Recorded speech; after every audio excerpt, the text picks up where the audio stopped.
من الشیطان اللعین الرجیم بسم اللہ الرحمن الرحیم الحمدللہ الذی ہدانا لہذا وما کنا لنہتدی لولا ان ہدانا اللہ لقد جاءت رسل ربنا بالحق محبوب رب الثقلین رب المشرقین والمغربین جد الحسن والحسین بالقاسم المصطفیٰ اللہم صلی علی محمد وآل محمد وعلى اہل بیتہ الطیبین الطاہرین المعصومین المظلومین من یومنا ھذا الی قیام یوم الدین اما بعد فقد قال اللہ تبارک و تعالی فی کتابہ المجید وفرقان الحمید وقولہ الحق بالحق بسم اللہ الرحمن الرحیم وقضى ربک الا تعبدوا الا ایاہ وبالوالدین احسانا بسم اللہ الرحمن الرحیم ان اللہ یأمر بالعدل والاحسان وَإِيتَاءِ ذِي الْقُرْبَى وَيَنْهَىٰ عَنِ الْفَحْشَاءِ وَالْمُنكَرِ وَالْبَغْيِ يَعِظُكُمْ لَعَلَّكُمْ تَذَكَّرُونَ صلوات پڑھے بر محمد وآل محمد صلی علی محمد وآل محمد۔ السلام علیکم ورحمۃ اللہ وبرکاتہ۔ جیسا کہ آپ کے علم میں ہے کہ ہم اقدار عاشورہ و کربلا کی ان ویلیوز کا ذکر کر رہے ہیں کہ جو ہماری زندگی میں اثر اندوز ہیں اور جن کی ماہیت، جن کا ریلیونس جتنا اس دور میں تھا اتنا ہی آج بھی ہے۔ شروعات کی تاریخوں میں ہم نے آزادی پہ بات کی، خواتین کے رول پہ بات کی، غلامی کے سلسلے میں گفتگو کی۔ کل ہم نے عشق پروردگار عالم اور امام حسین کیوں نفس مطمئنہ ہے اس کے اوپر گفتگو کی۔ آج ہم ایک اور ویلیو پہ بات کریں گے، ایک ایسی ویلیو کہ جس کا آج کے دور میں تذکرہ کرنا بہت ضروری ہے۔ وہ یہ ہے کہ کربلا ہمیں یا حسینیت ہمیں فیملی ویلیوز کیا دیتی ہے۔ اس لیے کہ آج کا یہ پرآشوب زمانہ، یہ انتشار والا زمانہ، یہ کیسا زمانہ ہے کہ جہاں بہت سارے فتنوں نے انسان کے اوپر ٹیک اوور کر لیا ہے۔ آج کے دور میں جو باتیں ہو رہی ہیں وہ یہ ہو رہی ہیں کہ فیملی کچھ نہیں ہوتی ہے، انسان کو خود مختار رہنا چاہیے، اور اس طرح کے جو ہیں پورا ایک سماج بنایا جا رہا ہے۔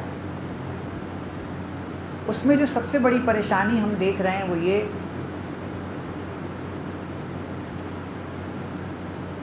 کہ جو فیملی کی اقدار ہیں، جو ویلیوز ہیں، وہ کہیں نہ کہیں کیا ہو گئی ہیں، ختم ہو رہی ہیں یا ہو گئی ہیں۔ کچھ جگہوں پر تو بالکل ختم ہو گئی ہیں۔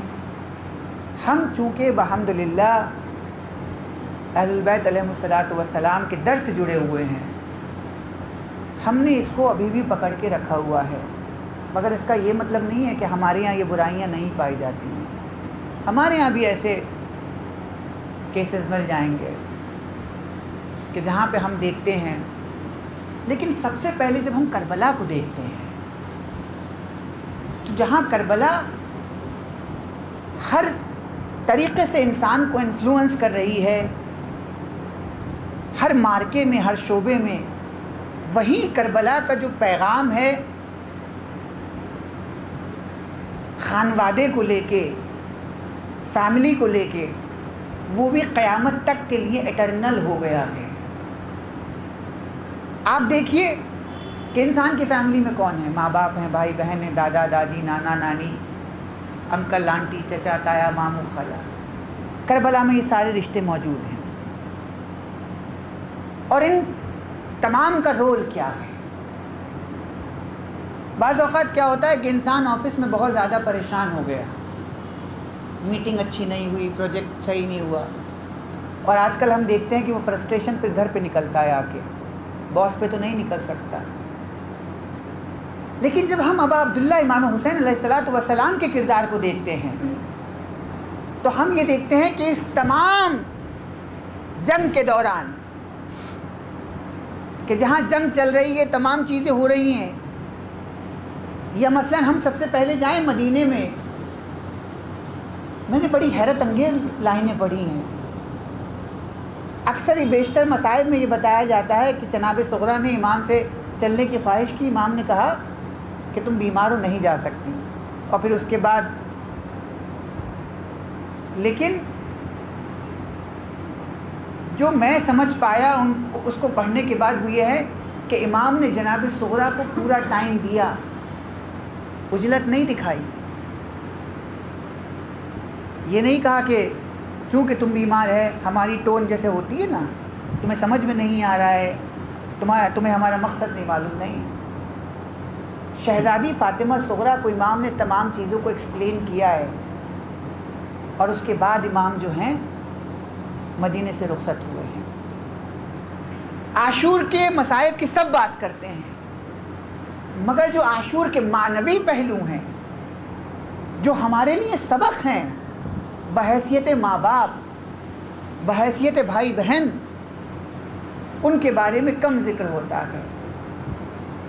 جناب سکینہ جس وقت امام کے گھوڑے پہ آ کے اس کے قدموں میں لپٹی اور امام نیچے اتر کے آئے، تو اب جملے یہ ملتے ہیں کہ امام گھٹنوں کے بل بیٹھ گئے،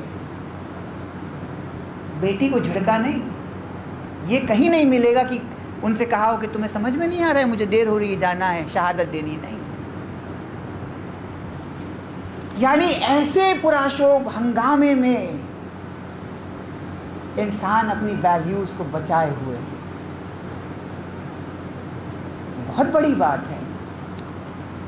اور اس سے آگے بڑھ کے ایک منزل پہ آتا ہوں، ہمارے ہاں معصومین سے بھی جملے ملتے ہیں اور یہ روایات میں ہیں کہ جب کبھی آپ کے سامنے کوئی یتیم ہو تو اپنے بچے کو زیادہ اس کو پیار نہ دکھائیں، یتیم کا خیال کریں۔ ایک جملہ جو مجھے ملا وہ یہ کہ جب وقت رخصت امام حسین سے جناب سکینہ نے ضد کی ہے نا کہ آخری بار آپ کے سینے پہ لیٹنا چاہتی ہوں، تو امام جناب سکینہ کو الگ لے گئے ہیں، اس لیے کہ وہاں سارے بچے یتیم تھے زیادہ تر۔ اب دیکھیے آج کے اس سماج میں جہاں پہ، اور دیکھیے ایسا نہیں کہ سبھی والدین ایسے ہیں، لیکن اب اکثریت جو ہے وہ اس طرف ہو گئی ہے کہ جہاں ہمارا بچہ پریشان کرتا ہے ہم نے موبائل تھما دیا، ہمیں نہیں معلوم موبائل پہ کیا دیکھ رہا ہے، ہمیں اس کا کنٹینٹ نہیں معلوم ہے، کچھ چیزیں تو ہمیں سمجھ میں بھی نہیں آتی ہیں کہ وہ کیا کیا دیکھ رہے ہیں۔ وہاں پہ اس تمام پرآشوب ہنگامے میں بھی امام اپنے بچوں کو آڈینس دے رہے ہیں، ان سے باتیں کر رہے ہیں، ان کو سمجھ رہے ہیں۔ بہت بار ہمیں لگتا ہے کہ ہمارے بچے کو کوئی پریشانی ہے، ہم اس کو جب دیکھتے ہیں اسکول کا کوئی پروجیکٹ ہے سمجھ میں نہیں آ رہا ہے، ہمارے لیے وہ بہت معمولی سی بات ہو سکتی ہے، لیکن اس بچے کے لیے وہ اینزائٹی کریٹ کر سکتا ہے، اس بچے کو پریشان کر سکتا ہے۔ ٹیچر نے کہہ دیا جاؤ 10 پتیوں کا ایک چارٹ بنا کے لے کے آؤ، سب جو ہے پیڑوں سے توڑ کے لگانا۔ اب اگر یہ کام دیہات میں ہوگا تو آسانی سے مل جائے گی، دلی شہر میں کہاں سے ڈھونڈ کے لائے گا وہ 10 پیڑ؟ تو بچہ پینک کر جائے گا، اس لیے کہ اگر نہیں بنایا پروجیکٹ تو ٹیچر نمبر کاٹ لے گا، اسٹریس میں آ جائے گا بچہ۔ ایک بڑا اچھا میں نے کیا کہتے ہیں مثال پڑھی کہ بیٹا باپ کے پاس جاتا ہے، باپ ورک فرام ہوم کر رہا ہے، جب بھی بات کرنا چاہتا ہے تو باپ کہتا ہے بیٹا ابھی نہیں، میٹنگ ہے، ابھی نہیں، ابھی یہ کام ہے، اور جب وہ میٹنگ کر چکتا ہے، کام کر چکتا ہے تو وہ ذہنی طور پہ ایگزاسٹ ہو جاتا ہے، تو بچے سے ویسے بات نہیں کر پاتا ہے۔ تو ایک دن بچہ آیا باپ کے پاس اور آنے کے بعد کہتا ہے یہ بتائیے یہ کمپنی آپ کو کتنا دیتی ہے؟ تو اس نے کہا مثلاً $100 1 گھنٹے کے۔ تو کہتا ہے کہ میرے پاس $47 ہیں، $53 آپ مجھے دے دیجئے، اور وہ $100 کر کے پھر میں آپ کو دے دیتا ہوں، آپ مجھے اپنا 1 گھنٹہ دے دیجئے۔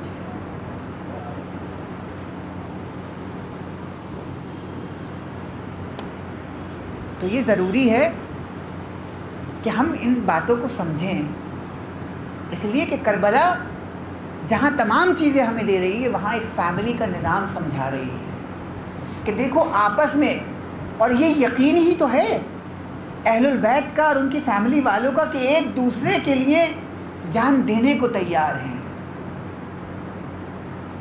ہمارے یہاں اکثر کہا جاتا ہے جوائنٹ فیملی کی بات ہوتی ہے، جوائنٹ فیملی کوئی آئیڈیل فیملی نہیں ہوتی ہے۔ اسلام نے جوائنٹ فیملی کو پروموٹ نہیں کیا۔ اگر آپ سورہ نساء کی آیت کو پڑھیں گے تو آپ دیکھیں گے کہ وہ اس میں پروردگار عالم ارشاد فرما رہا ہے کہ تم اپنے گھر جا کے کھا سکتے ہو بنا پوچھے، اپنے بھائی کے گھر جا کے کھا سکتے ہو، بھائیوں کے گھر، اپنی بہن کے گھر، اپنے دادا کے گھر، نانا کے گھر، ٹھیک ہے۔ امیر المومنین کے لیے ملتا ہے۔ آخری زمانے میں کوفے میں امام علی ایک دن امام حسن کے گھر پہ افطار کرتے تھے، ایک دن امام حسین کے۔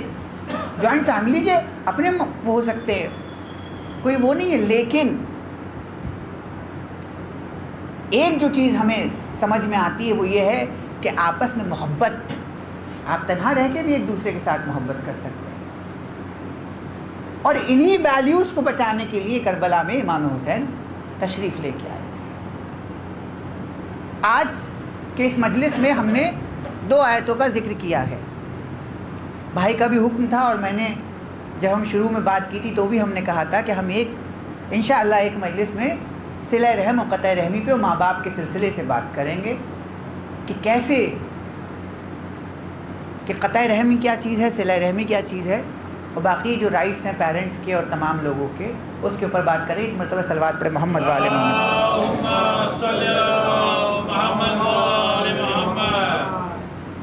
پروردگار عالم سورہ اسراء 17واں سورہ ہے، آیت 23ویں ہے، آپ کو حکم دے رہا ہے، ہمیں حکم دے رہا ہے کہے گا کہ اللہ کی اطاعت کرو اور اس کے علاوہ کسی کی اطاعت مت کرو۔ کہ عبادت کس کی کرنی ہے؟ صرف اور صرف پروردگار عالم کی، اور اس کے بعد اپنے والدین کے ساتھ احسان کرنا ہے۔ اب لفظ احسان پہ ایک منٹ چاہتا ہوں۔ پریشانی یہ ہوئی کہ اردو داں حضرات نے عربی کے احسان کو اردو کے احسان بنا دیا ہے، جبکہ اردو کا احسان الگ ہے اور عربی کا احسان الگ ہے۔ اردو کا احسان ہے جود و سخا، کسی کے ساتھ جب نیکی کرنا جب اس کا حق نہ ہو، نہ اس کو آپ سے کوئی تمنا ہو، وہ ہے احسان۔ لیکن یہاں پہ یہ جو عربی کا احسان ہے، یہاں پہ پروردگار عالم حکم دے رہا ہے کہ آپ ان سے حسن سلوک کریے، اچھا عمل ان کے ساتھ انجام دیجئے۔ یعنی اگر آپ ماں باپ کے ساتھ نیکی کر رہے ہیں تو آپ احسان کا مطلب یہ اردو والا احسان مت سمجھیے کہ یہ وہی والی بات تو گئی کہ ایک نابینا آدمی کو دیکھ کے سڑک کراس کرا دی تو ہم نے کہا کہ ان کے ساتھ احسان کر دیا۔ یہاں پہ یہ احسان وہ والا احسان نہیں ہے۔ عربی کا احسان یہ ہے کہ پروردگار ہمیں حکم دے رہا ہے کہ ان کے ساتھ حسن سلوک کریے۔ اس کے بعد قرآن کی آیت آگے بڑھ کے کہتی ہے کہ دیکھو جب یہ بزرگ ہو جائیں تو ان کے ساتھ غصہ نہیں کرنا ہے۔ اور یہاں تک قرآن نے کہا کہ اف کا لفظ اف تک کا استعمال مت کریے۔ بچہ کئی مرتبہ سوال کرتا ہے یہ کیا ہے، یہ کیا ہے، یہ کیا ہے۔ میں اپنے بھانجے کو ٹرین میں لے کے آ رہا تھا، وہ مجھ سے بار بار یہ پوچھ رہا تھا یہ بتاؤ اے سی کہاں پر ہے۔ اب ٹرین میں کوئی الگ سے اے سی تو لگی نہیں ہوتی ہے، تو سینٹرل ہوتی ہے۔ اب وہ 4 سال کے بچے کو میں یہ بتا رہا تھا یہ اے سی ہے، مگر اس نے مجھ سے وہ کئی مرتبہ صرف یہی سوال کیا کہ یہ کیا ہے، یہ کیا ہے۔ شاید ٹرین کا کوئی حصہ ایسا نہیں تھا جس نے سوال نہیں کیا۔ وہاں مجھے اس چیز کا احساس ہوا کہ بچے اپنے ماں باپ سے کیا کیا سوال نہیں کرتے ہیں، لیکن یہی جب ماں باپ بوڑھے ہو جاتے ہیں تو اب تو اولڈ ایج ہوم کا بھی جو ہے وہ کانسیپٹ آ چکا ہے۔ آپ کو پتہ ہے ہمارے ملک میں قانون ہے جو 2005 میں کانگریس سرکار لائی تھی، rights of the parents act. اس کے تحت اگر کوئی ماں باپ کو کوئی بچہ اپنا پریشان کر رہا ہے تو والدین کو یہ حق حاصل ہے کہ اپنے بنائے ہوئے گھر سے بچے کو باہر نکال سکتے ہیں۔ یہ قانون ہے ہمارے ملک میں۔ ضرورت کیوں پڑی؟ کیونکہ وہ ویلیوز نہیں دے پائے، جس کی وجہ سے اور قرآن جو سب سے زیادہ دے رہا ہے زور، وہ اسی بات پہ دے رہا ہے، ماں باپ کو کبھی یہ بتانا نہیں پڑتا ہے کہ بچوں سے محبت کرو، لیکن بچوں سے یہ جتایا جاتا ہے کہ اپنے ماں باپ کا خیال رکھو، کیونکہ وہ جو انسٹنکٹس ہوتے ہیں وہ کچھ وقت کے بعد ختم ہو جاتے ہیں، احترام برقرار رہتا ہے، جس کی وجہ سے لوگ جو ہے اپنے والدین کو بزرگ گھروں میں بھیج دیتے ہیں۔ بہرحال تو قرآن کیا کہہ رہا ہے؟ اف تک نہیں کرنا ہے۔ اس کے بعد ایک دوسری جگہ پہ قرآن کیا کہہ رہا ہے؟ نیکی کرو، اچھا عمل انجام دو، احسان کرو، عدالت کرو، اور اپنی قرابت داروں سے اچھا عمل کرو۔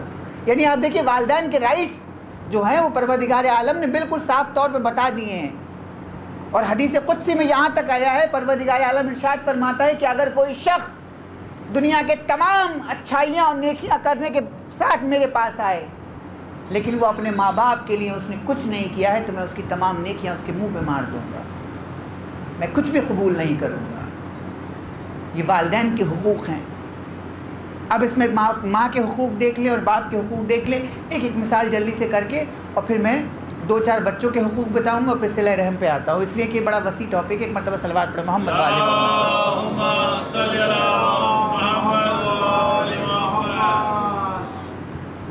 ماں کا حق۔ ماں کا حق یہ ہے، ایک اور امپورٹنٹ بات یہاں پہ کہوں، امام علی ابن الحسین زین العابدین علیہ الصلوۃ والسلام صلی اللہ علیہ وسلم جو ہمارے چوتھے امام ہیں، ان کے 2 نایاب کارنامے ہیں۔ ایک کا نام ہے صحیفہ سجادیہ جو دعاؤں کا کلیکشن ہے، اور ایک کا نام ہے رسالۃ الحقوق جہاں پہ امام نے تمام تر چیزوں کے حقوق بیان کیے ہیں۔ آنکھ کا حق کیا ہے، کان کا حق کیا ہے، زبان کا حق کیا ہے، ہاتھ کا حق کیا ہے، پیر کا حق کیا ہے۔ اس کے بعد امام فرماتے ہیں ماں کا حق کیا ہے، باپ کا حق کیا ہے۔ تمام تر 60-65 حقوق امام نے بیان کیے رسالۃ الحقوق میں۔ یعنی امام نے اس وقت ٹریٹیز آف رائٹس بتائے ہیں جب اس زمانے میں کوئی لکھنے والا بھی نہیں تھا۔ آج دنیا بات کرتی ہے کہ اس کوڈ میں یہ حق ملا، اس کوڈ میں یہ حق ملا، امام اس وقت بتا رہے ہیں۔ ماں کے بارے میں امام ارشاد فرماتے ہیں تمہاری ماں کا حق تمہارے اوپر یہ ہے کہ وہ تمہیں لے کے پھری ہے۔ ماں کے شکم میں بچہ ہوتا ہے، پریشانیاں ماں جانتی ہے کہ کس طریقے سے ماں صعوبتیں اٹھاتی ہے۔ امام ارشاد فرماتے ہیں وہ برہنہ رہی لیکن تمہیں اس نے لباس پہنایا، وہ فاقوں میں رہی مگر اس نے تمہیں کھانا کھلایا۔ لہذا تمہارا اوپر، تمہاری ماں کا حق تمہارے اوپر یہ ہے کہ تم اس کے ساتھ نیکی انجام دو۔ پیغمبر کے پاس ایک حکیم ابن اخزام نام کا شخص آیا اور آنے کے بعد کہتا ہے کہ یا رسول اللہ ایک بات بتائیے میں کس کے ساتھ نیکی کروں؟ سرکار نے ارشاد فرمایا اپنی ماں کے ساتھ نیکی کرو۔ کہا پھر ماں کے ساتھ، کہا پھر ماں کے ساتھ، یعنی 3 جو رکھا ہے وہ حق ماں کا رکھا ہے۔ اگر 1 روپیہ ہے تو 75 پیسے ماں کے حق میں ہیں، اور 1 حق جو ہے وہ باپ کا رکھا ہے۔ یہ پیغمبر کی حدیث ہے۔ جناب اویس قرنی مسلمان ہو گئے، پیغمبر سے ملنا چاہتے ہیں مگر ماں کی اجازت نہیں ہے۔ امام جناب رسول خدا کو خط لکھتے ہیں یا رسول اللہ آپ سے ملنا چاہتا ہوں مگر میری ماں جو ہے مجھے اجازت نہیں دیتی ہیں۔ سرکار نے جواب دیا اے اویس یاد رکھو میری محبت تمہارے اوپر سنت ہے، ماں کا احترام واجب ہے۔ اور یہی ماں کا احترام تھا کہ جس کی وجہ سے جناب اویس قرنی کے جسم سے جنت کی خوشبو نکلتی تھی۔ تو یہ ماں کا احترام ہے۔ چھٹے امام کے پاس ایک شخص آیا، آ کے کہتا ہے کہ مولا میں جو ہوں مسلمان ہو گیا ہوں، میری ماں ابھی بھی عیسائی ہے، میں اپنی ماں کے ساتھ کیسا عمل انجام دوں؟ امام نے فرمایا کہ تم جو اپنی ماں کے ساتھ کرتے تھے اب اس سے زیادہ اچھا عمل انجام دو۔ کہا اچھا؟ امام نے کہا ہاں۔ اب گھر گیا تو ماں ضعیف ہے، ماں کو نہلانے میں، کپڑے بدلوانے میں، کھلانے میں تمام طریقے سے مدد کر رہا ہے۔ ماں نے سوال کر لیا کہ بیٹا تو پہلے ایسا نہیں تھا، اب یہ کہاں سے ہوا؟ کہا ماں میں نے جس دین کو اپنایا ہے وہاں پہ مجھے یہ حکم ہوا ہے کہ اپنے ماں کے ساتھ، دین کہتا ہے کہ ماں باپ کا احترام ہر حال میں واجب ہے، بھلے ہی ماں باپ گنہگار کیوں نہ ہو۔ بس ایک مقام ایسا ہے کہ جہاں پہ والدین کی اطاعت نہیں ہے.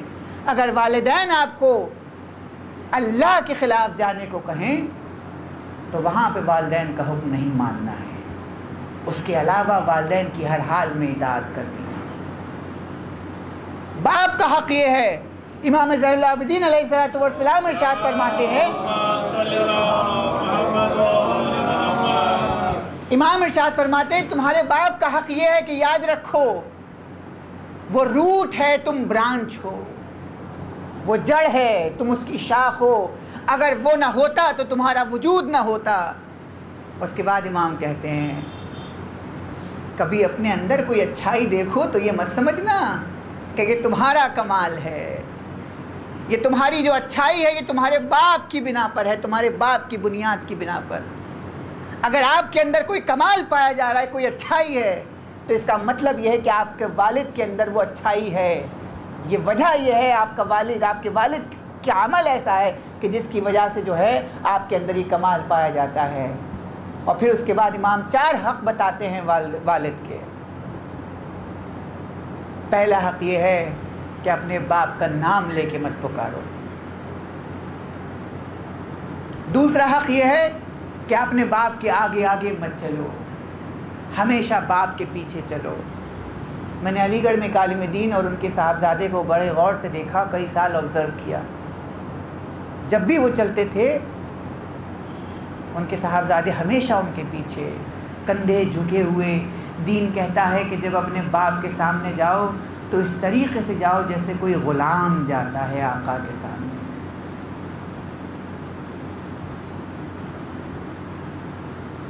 کبھی اپنے باپ کے آگے مت چلیے. اس کے بعد امام کہتے ہیں کہ باپ کا چوتھا حق، تیسرا حق یہ ہے کہ باپ جب تک بیٹھ نہ جائے آپ بیٹھیے، کھڑے رہیے.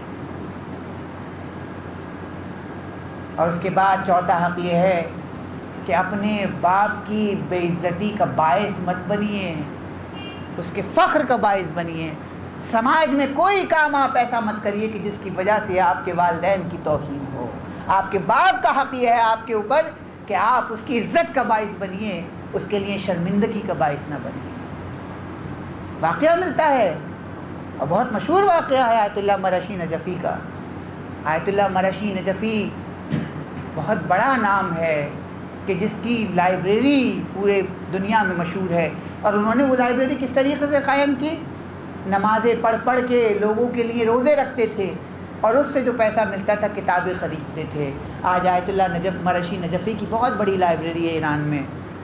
ان کے بارے میں ملتا ہے کہ جب وہ چھوٹے سے تھے، نجف میں تھے، ان کے والد آتے تھے پڑھا کے اور آنے کے بعد اپنے کمرے میں آرام کرتے تھے. ماں دوپہر کا کھانا بناتی تھی تو وہ اگر انہوں نے ان سے کہا کہ جاؤ اپنے والد کو بلا لاؤ، کھانے کا وقت ہو گیا ہے، تو 1-2 مرتبہ ایسا ہوا کہ والد وہیں پہ مطالعہ کرتے کرتے سو گئے، آنکھ لگ گئی.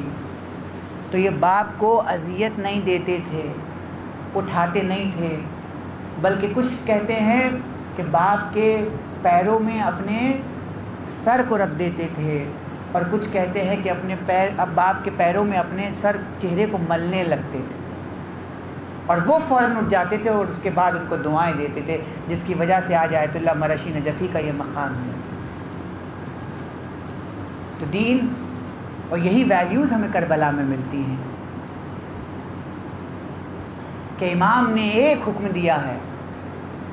کہیں آپ کو یہ نہیں ملے گا کہ کسی نے یہ کہا ہو، کوئی بغاوت کے سر نظر آئے ہوں یا کہیں پر ریبیل کیا ہو یا یہ کہا ہو کہ ہمیں موقع کیوں نہیں دے رہے ہیں، اور تمام جس طرح کی بھی نفسیاتی تمام چیزیں ہوتی ہیں. کربلا ان تمام چیزوں سے مبرہ ہے، کربلا ان تمام چیزوں سے پاک ہے، کیونکہ اس کی بنیاد ہی انہی باتوں پر ہے، ان پرنسپلز پر ہے کہ جہاں پر قرآن حکم دے رہا ہے، مسلسل حکم دے رہا ہے کہ ماں کا احترام کیا ہے، باپ کا احترام کیا ہے. اللہ نے اپنے بات کسی کو گوارا نہیں کیا، سیدھا ماں باپ کو لے آیا. وَقَضَىٰ رَبُّكَ أَلَّا تَعْبُدُوا إِلَّا إِيَّاهُ وَبِالْوَالِدَيْنِ إِحْسَانًا، کہ اللہ کی عبادت کرو اور اپنے ماں باپ کے ساتھ احسان کرو، یعنی اپنے ماں باپ کے ساتھ حسن عمل کرو، ماں باپ کے ساتھ حسن سلوک کرو. یہ نہیں ہے کہ آپ ان کے لیے کچھ فیور کر رہے ہیں. اور ہمیں تو حدیثوں میں یہاں تک ملتا ہے کہ اگر ماں باپ فائنینشلی انڈیپینڈنٹ بھی ہیں پھر بھی اولاد کو چاہیے کہ ان کے لیے جو ہے وہ مالی طور پر امداد کرے، مدد کرے، اور یہاں تک ہے کہ ان کے مانگنے سے پہلے ان کی خواہشوں کو پورا کر دے۔ ایک مرتبہ صلوات پڑھتے رہیے بر محمد صلی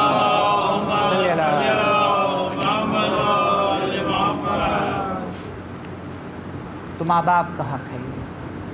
اس کے بعد بچے آتے ہیں، اب صرف ماں باپ کا بھی حق ہے تو بچوں کے بھی حق ہے۔ یہاں پہ جس کا حق ہے تو کسی کی ڈیوٹی ہے، باپ کا حق ہے تو اولاد کی ڈیوٹی ہے، اولاد کا حق ہے تو ماں باپ کی ذمہ داریاں آ جاتی ہیں۔ بچے کا سب سے پہلا حق کیا ہے؟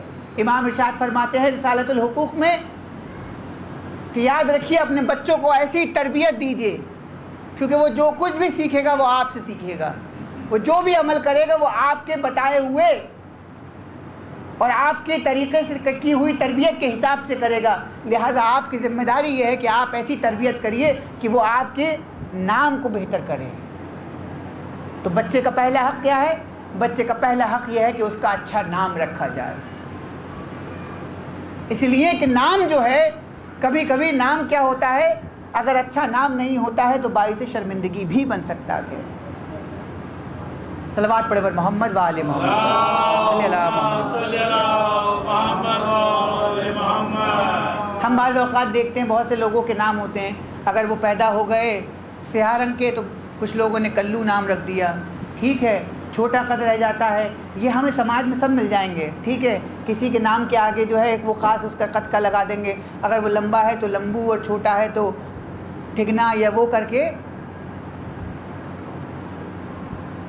اسلام کہتا ہے کہ آپ جو نام رکھ رہے ہیں وہ بچے کی سائیکالوجی پہ اثر دے رہا ہے، اس کے نفسیات پہ اثر کر رہا ہے۔ اگر آپ نے اچھا نام نہیں رکھا تو اس کے ذہن کو وہ بار بار پریشان کرتا رہے گا۔ اسی لیے پیغمبر اچھا نام رکھنے پہ تاکید کرتے تھے، اور صادق آل محمد امام جعفر صادق علیہ السلام آپ کیا کیا کرتے تھے کہ اگر کسی کا نام اچھا نہیں ہوتا تھا تو آپ نام بدل دیا کرتے تھے۔ تو یہ بچے کا پہلا حق ہے کہ اس کا نام اچھا رکھا جائے، اس کی تربیت اچھی کی جائے۔ پھر امام ارشاد فرماتے ہیں، پیغمبر کی حدیث ہے کہ بچے کی پرورش کی 3 اسٹیجز ہیں، ایک 7 سال تک، ایک 14 سال تک اور ایک 21 سال تک۔ 7 سال تک بچہ آپ کا ماسٹر ہے، آپ کا آقا ہے، یعنی وہ آپ کا بادشاہ ہے، آپ اس کی جو ہے خواہشات کو پورا کریے، اس کو ایسا ماحول فراہم کیجئے کہ جہاں پہ اس کی تمام جائز اور حاجتوں کو پورا کر سکتے ہیں۔ تو وہ 7 سال تک آپ کا ماسٹر ہے۔ جیسے ہی 7 سال سے وہ 14ویں سال کی طرف کو بڑھتا ہے، یہ جو اسٹیج ہے وہ یہاں پر آپ کا غلام ہے۔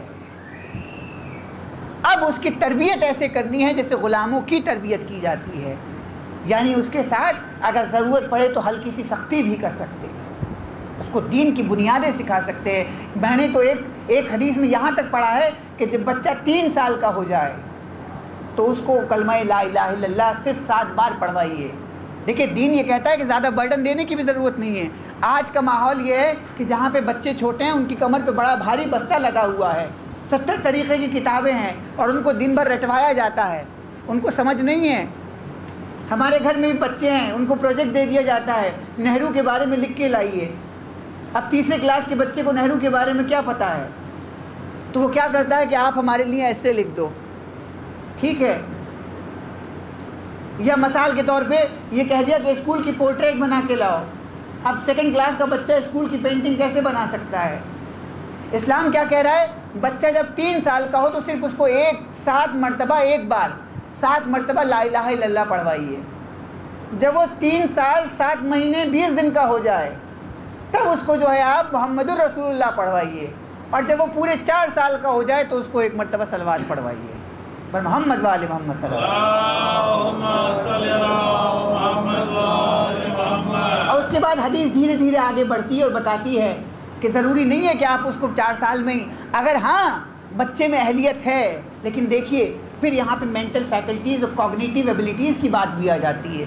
ضروری نہیں ہے کہ ہر بچہ جو ہے وہ وہی ذہنی صلاحیت رکھتا ہو، اس کی جو ہے وہ مینٹل فیکلٹیز، اس کی جو کوگنیٹیو ایبلٹیز ہیں کیونکہ سائنس تو یہ کہتی ہے کہ 5 اور 7 سال کی عمر میں جا کے بچہ ریزن کو سمجھنا شروع کرتا ہے، گراسپ کرنا شروع کرتا ہے 7 سال تک جا کے، نہیں تو 5 سال تک تو وہ صرف چیزوں کو دیکھتا ہے اور دیکھنے کے بعد لرن کرتا ہے، لہٰذا اس کے اوپر زیادہ برڈن ڈالنے کی ضرورت نہیں ہے۔ تو دین کیا کہہ رہا ہے کہ تربیت آپ ایسی کریے کہ 7 سال تک آپ اس کو اپنا بادشاہ سمجھیے، خود اس کے غلام بن کے رکھیے، لیکن 7 سال سے لے کے 14 سال تک آپ اس کو اپنا غلام بنائیے، یعنی اس کی پرورش ایسے کریے، اس کو ٹرین ایسے کریے جیسے غلاموں کو کیا جاتا ہے، جن کو کچھ نہیں آتا ہے اب ان کو دھیرے دھیرے سکھایا جاتا ہے۔ دین آپ سے یہ نہیں کہتا ہے کہ اس کو فوراً پکڑیے اور اس کو جو ہے 5 سال کا بچہ ہے 7 سال کا بچہ پورا وضو کرائیے اور لے جا کے کھڑا کر دیے، نہیں۔ اسلام کہتا ہے 9 سال کا جب بچہ ہو جائے تب اس کو آپ پورا وضو سکھائیے، نہیں تو اس کو خالی بس منہ دھونا سکھائیے، خالی اس کو رکوع کرنا بتا دیجئے، اس کو سجدہ کرنا بتا دیجئے، یعنی پرورش کا ایسا ماحول دیجئے کہ اس کے اوپر فورس مت کریے، اس کے لیے ایک ٹینشن کا ماحول مت۔ آج کل کیا ہوتا ہے کہ بچہ اسکول سے آیا، بیگ رکھا اور ابھی اس نے سانس نہیں لی تھی کہ ماں باپ نے ہاں بتاؤ کیا کیا پڑھایا ہے، آدھا گھنٹہ نہیں ہوا کہ ٹیوشن جانے کی تیاری، وہاں سے وقت، ٹیوشن سے وقت، خود نہ اس کے لیے کھیلنے کے لیے وقت ہے، نہ اس کے لیے جو ہے وہ ماں باپ سے باتیں کرنے کے لیے وقت ہے، کچھ نہیں ہے، پورا ٹینشن کا ماحول بنا دیا ہے۔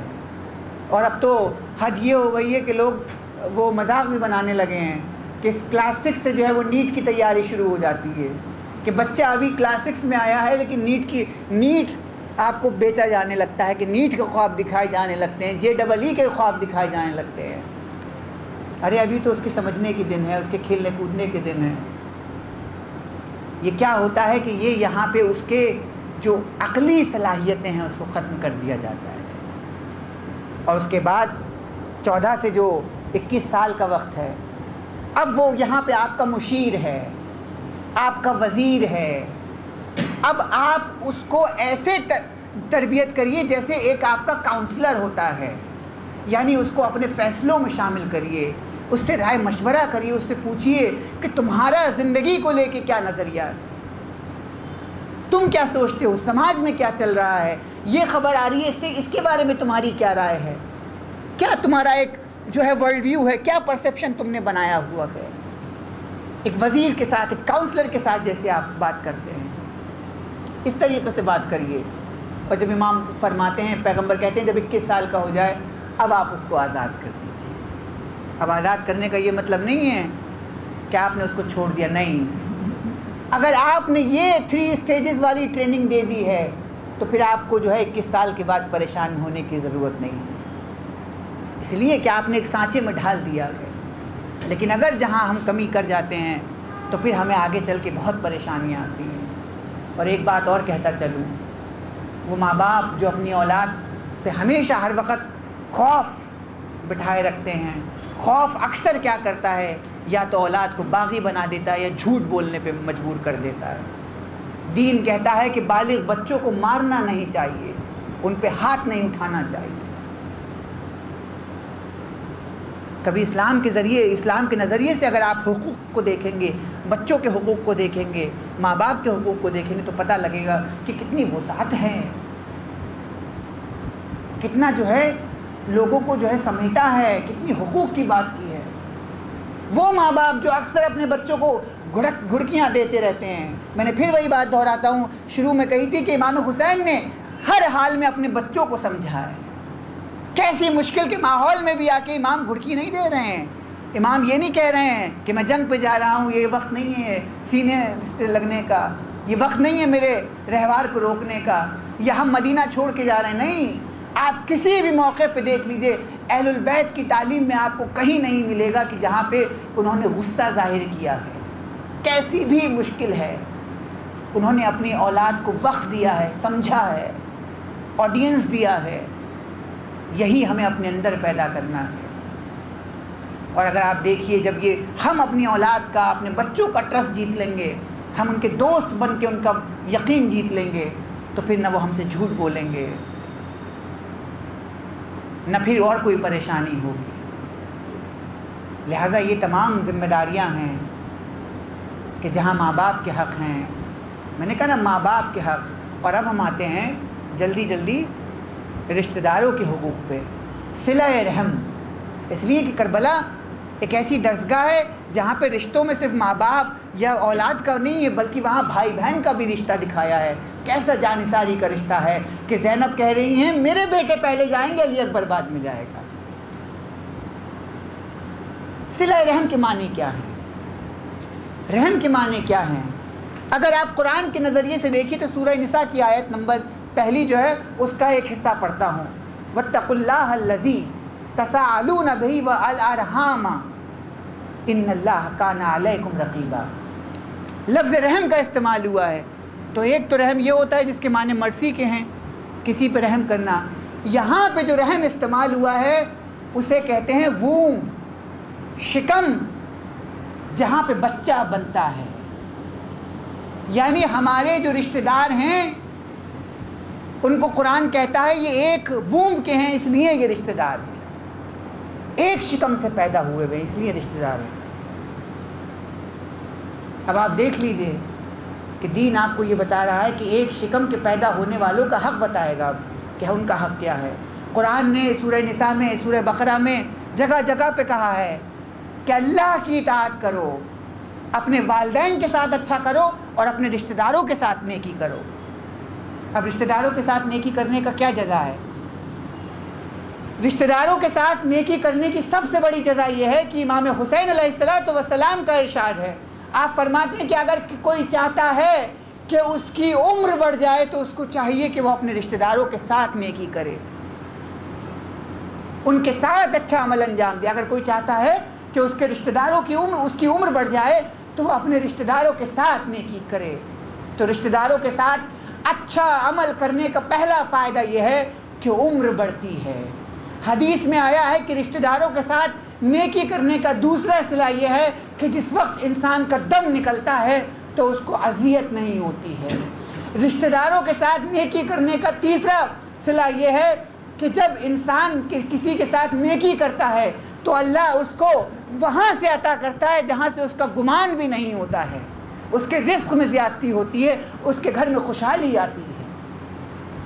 اسلام کہہ رہا ہے کہ جو آپ کے رشتہ دار ہیں وہ رشتہ دار کیوں ہیں؟ کیونکہ وہ ایک ہی رحم کے ہیں. تو اب اس میں بھی کئی کیٹیگریز ہیں. ایک لوگ تو رشتہ داروں میں وہ آ گئے جو آپ کے ڈائریکٹ ڈیپینڈنٹ ہیں. مطلب ڈیپینڈنٹ کا مطلب کہ ایک آدمی ہے، اس کے ڈیپینڈنٹ کون ہیں؟ بیوی ہیں، اولاد ہے، ماں باپ ہیں. اولاد، بیوی، ماں باپ. اگر کوئی بھائی کام نہیں کر رہا ہے تو بھائی بھی ڈیپینڈنٹ ہے. لیکن اس کے بعد جو دوسری کیٹیگری آتی ہے وہ وہی آتی ہے کہ جو وراثت میں آتی ہے. مثلا اب کون آ گئے؟ چچا آ گئے، تایا آ گئے، ماموں آ گئے، خالہ، پھوپھی، پھر ان کے بچے، یا آپ دیکھیں دادا، دادی، نانا، نانی. یہ دوسری کیٹیگری ہے. تیسری کیٹیگری رشتہ داروں کی وہ ہے کہ جن کو آپ رشتہ دار سمجھتے ہیں بھلے ہی وہ دور کے ہیں. اگر وہ آپ کو رشتہ دار سمجھتے ہیں اور آپ ان کو رشتہ دار سمجھتے ہیں اور آپ یہ دیکھ رہے ہیں کہ یہ میرا رشتہ دار غریب ہے، تب آپ کی ذمہ داری یہ ہے کہ آپ اس کی جیسے بھی مدد کر سکتے ہیں مدد کریے. اس دن میں نے امیر المومنین کی مثال دی تھی کہ آپ نے مالک اشتر کو جو خط لکھا تھا تو اس میں آپ نے ایک جملہ لکھا تھا کہ مالک، تمہارے سماج میں، تمہاری رعایا میں کچھ لوگ ایسے ہوں گے کہ جو ضرورت مند ہوں گے مگر وہ اپنی ضرورت کسی سے بیان نہیں کر پا رہے ہوں گے. ان کی غیرت انہیں اس بات کی اجازت نہیں دے رہی ہوگی. لہذا مالک تم ایسے لوگوں کو آئیڈینٹیفائی کر کے ان تک ان کا حق پہنچانا.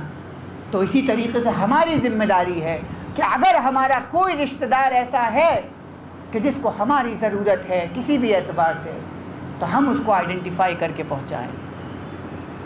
پیغمبر معراج پہ گئے تو وہاں پہ کچھ لوگ تھے جو شکایت کر رہے تھے. پوچھا یہ کون لوگ ہیں؟ کہا یہ وہی لوگ ہیں جو تیسری کیٹیگری والے ہیں، جو شکایت کر رہے ہیں کہ اللہ وہ ہمارا رشتہ دار تھا، صاحب حیثیت تھا، مگر ہمارے ساتھ عمل انجام اچھا نہیں دیا. تو صلہ رحم یہ ہے کہ اپنے رشتہ داروں کے ساتھ اپنے ریلیشن شپ کو اچھا کرنا ہے.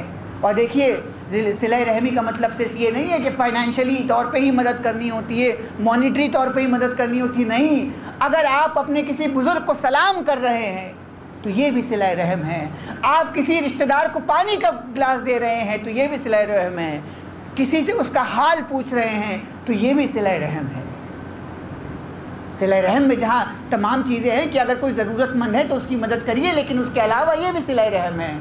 اور اگر کوئی شخص چاہتا ہے، امیر المومنین ارشاد فرماتے ہیں کہ میں اللہ سے اس گناہ کی توبہ کرتا ہوں کہ جس کے ذریعے موت جلدی سے آتی ہے۔ امام کے چاہنے والا وہی موجود تھا، عبداللہ بن کوا، پوچھ لیا مولا وہ کون سا گناہ ہے کہ جس کے ذریعے موت جلدی آتی؟ امام نے فرمایا وہ گناہ ہے رشتہ داروں سے تعلق ختم کر دینا۔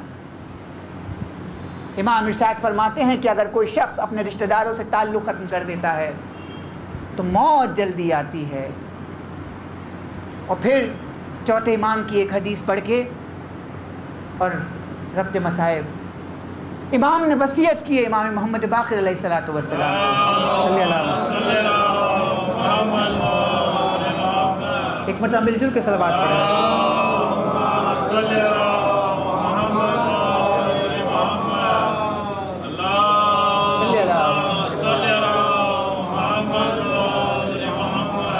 امام نے وصیت کی ہے اپنے بیٹے کو، امام باقر کو، کہ بیٹا 5 لوگوں کے ساتھ کبھی مت بیٹھنا، ان کی صحبت سے دور رہنا ہمیشہ۔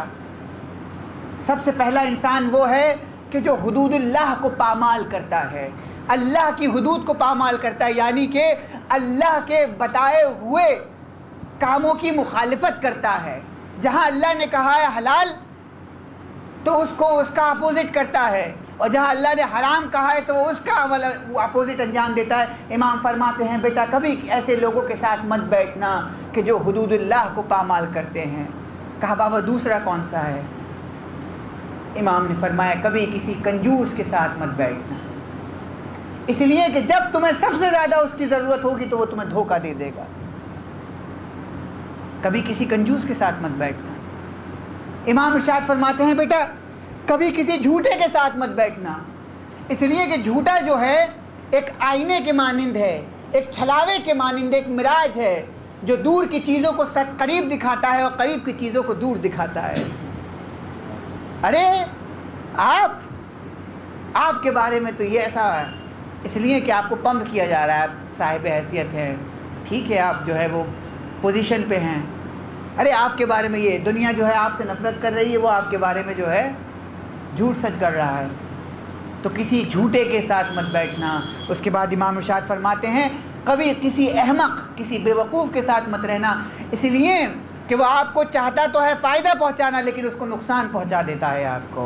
اور 5ویں کیٹیگری جو امام بیان کرتے ہیں وہ یہی ہے، وہ ان لوگوں کی ہے کہ جو اپنے رشتہ داروں سے قطع تعلق اختیار کر لیتے ہیں۔ امام ارشاد فرماتے ہیں کہ 5ویں کیٹیگری ہے رشتہ داروں کی جو اس سے کبھی بھی اس کے ساتھ مت بیٹھنا کہ جو اپنے رشتہ داروں سے قطع تعلق کر لیتا ہے، اس لیے کہ اللہ نے قرآن میں 3 مقامات پر ایسے لوگوں پر لعنت کی ہے کہ جو اپنے رشتہ داروں کو چھوڑ دیتا ہے۔ ہم کربلا کو جب دیکھتے ہیں تو ہم یہی دیکھتے ہیں کہ کربلا میں ایسے رشتے موجود ہیں۔ ایک بھائی ہے جو اپنے بھائی کے لیے جان نثار کرنے کو تیار ہے۔ بھائی کا حق کیا ہے؟ بھائی کا حق یہ ہے کہ امام زین العابدین رسالۃ الحقوق میں فرماتے ہیں کہ تمہارا بھائی تمہارے ہاتھ کی مانند ہے، وہ تمہاری ڈھال ہے، تمہارا وقار ہے، تمہاری طاقت ہے۔ کبھی بھی اس کے دشمن سے دوستی مت کرنا، کبھی بھی اپنے بھائی اس کی مدد کرنا ہمیشہ اس کے دشمن کے خلاف، اور اس کے لیے دعائے خیر کرنا۔ اور بڑے بھائی کے لیے امام کہتے ہیں بڑا بھائی ہمیشہ باپ کی جگہ پہ ہوتا ہے، باپ کے مانند ہے بڑا بھائی۔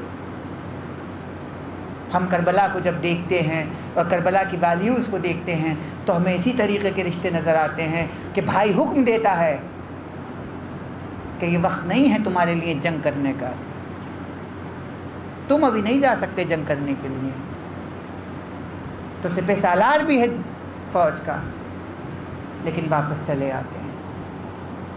جب ہم کربلا کے رشتوں کو دیکھتے ہیں تو ایک پھوپھی ہے جو اپنے بچوں سے زیادہ اپنے بھتیجے کے لیے روتی ہے، لیکن حسین ہیں جو اپنے بچوں کو جتنی محبت کرتے ہیں اتنی محبت اپنے بھانجوں سے بھی کرتے ہیں اور اپنے بھتیجے قاسم سے بھی کرتے ہیں۔ کل میں نے عرض کیا تھا نا جناب قاسم کے مصائب میں کہ جس وقت بھتیجا چچا کے پاس آیا تو دونوں چچا بھتیجے ایک دوسرے کو چومتے ہیں اور روتے ہیں ایک دوسرے کو لپٹ کے۔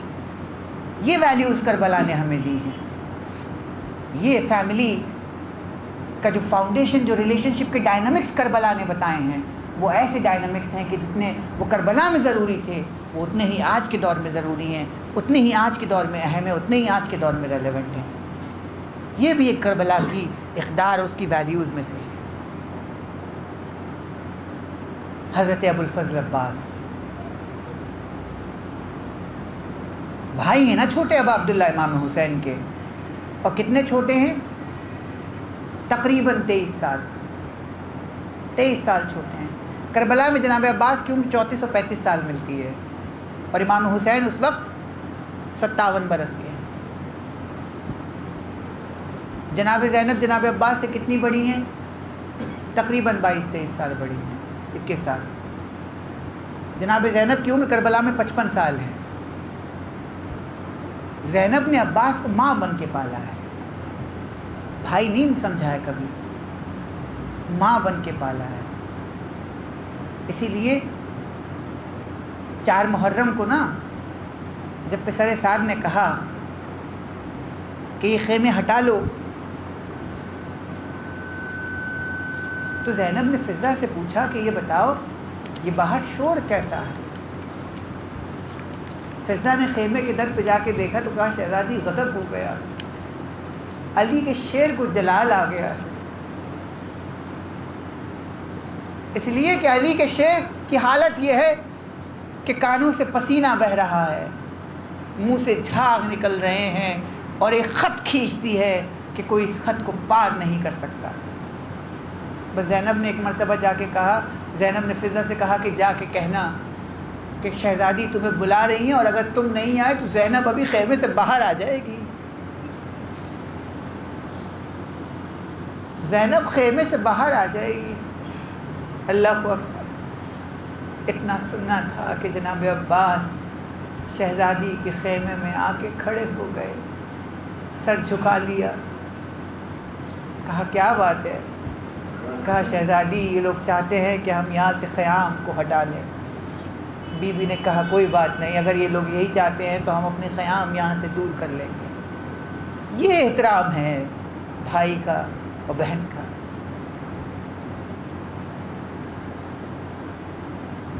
روایات کہتی ہیں کہ جناب عباس اجازت لینے کے لیے کئی مرتبہ گئے امام حسین کے پاس، اور جب بھی اجازت لینے کے لیے جاتے تھے امام منع کر دیا کرتے تھے کہ ابھی تمہاری جنگ کا وقت نہیں ہے۔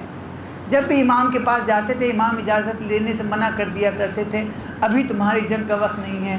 بس ایک مرتبہ امام نے جب ایک مرتبہ اور پہنچے تو امام نے کہا میرے بھائی میں تمہیں کیسے اجازت دے دوں، تم تو میری فوج کے علمبردار ہو۔ بس جناب عباس نے ایک مرتبہ دائیں طرف دیکھا، ایک مرتبہ بائیں طرف دیکھا، اور دیکھنے کے بعد اپنے آقا سے کہتے ہیں آقا، نگاہیں نیچے کر کے اپنے آقا سے کہتے ہیں آقا ارے اب وہ فوج کہاں رہی کہ میں جس کا علمبردار تھا۔ بس جناب عباس کو اجازت نہیں ملی، ایک خیمے کے پاس آ کے بیٹھ گئے۔ اب خیمے سے جو ہے آواز آ رہی ہے جناب سکینہ کی، التش التش کی آواز آ رہی ہے۔ بس تاریخ یہ کہتی ہے کہ جیسے ہی جناب عباس کو یہ آواز سنائی دی فوراً بھتیجی کے پاس پہنچے اور کہا میری جان ایک مجھے جو ہے مشکیزہ لا کے دے دو اور اپنے بابا سے جا کے مجھے اجازت دلوا دو۔ بس ابا عبداللہ نے جیسے ہی جناب عباس کو دیکھا کہ سمجھ گئے کہ اب یہ نہیں مانیں گے، فوراً کہا بھتیجی کے ذریعے آ گئے ہو جاؤ، اب ہم تمہیں نہیں روکیں گے۔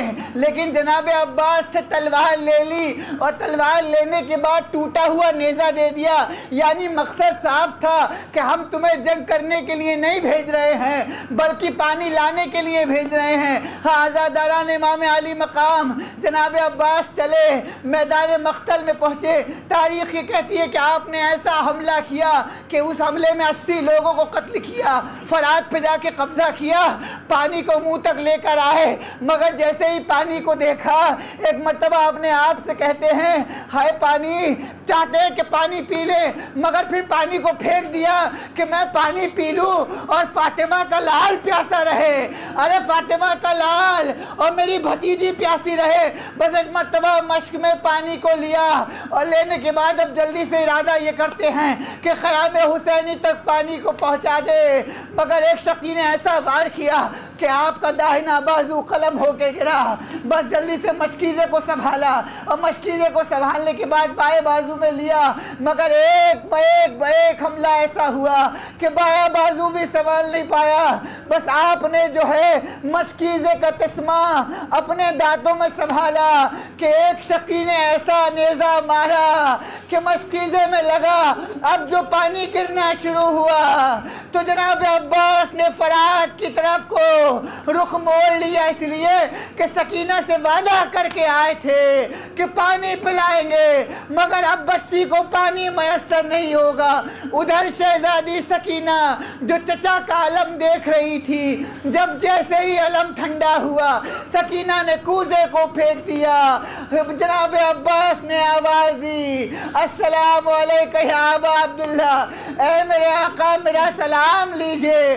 بس ایک مرتبہ حسین نے جیسے ہی یہ سنا, ارے کمر کو پکڑ کے خیمے میں بیٹھ گئے اور ایک جملہ کہتے ہیں, یا آقا الان انکسا زہری, اے عباس ارے تیرے مرنے سے میری کمر ٹوٹ گئی. سیعلم الذین ظلموا ای منقلب ینقلبون انا للہ و انا الیہ راجعون. پروردگارہ باقی چہردہ معصومین علیہ السلام ہماری اس عبادت کو قبول فرما. پروردگار عالم تمام دنیا کے مومنین کی جو بھی جائز حاجات ہیں ان کو پورا فرما, اور خصوصاً حاضرین کی جو بھی حاجات ہیں اور جو ان کی پریشانیاں ہیں ان کو پریشانیوں سے نجات دلا, ان کی حاجات کو پورا فرما. پروردگار عالم ہمارے نوجوانوں کو اس قابل کر کہ وہ اپنے اندر کربلا کے شعار پیدا کر سکیں, کربلا کے اقدار کو جو ہے ان کی اتباع کر سکیں, ان کو فالو کر سکیں. پروردگار عالم ہمارے نوجوانوں کو تعلیم اور کاروبار کی طرف رغبت حاصل ہو. پروردگار عالم جہاں جہاں بھی دنیا میں ظلم ہو رہا ہے, اور خصوصاً غازہ میں جو بچے مارے جا رہے ہیں, ان کو اس ظلم سے جلد نجات دے دے, ظالمین کو نیست و نابود کر دے. ہمارے مراجع کرام کا تحفظ فرما, ہمارے امام زمانہ کے ظہور میں تعجیل فرما, ہمیں آپ کے ناصرین میں شمار فرما. ماتم حسین.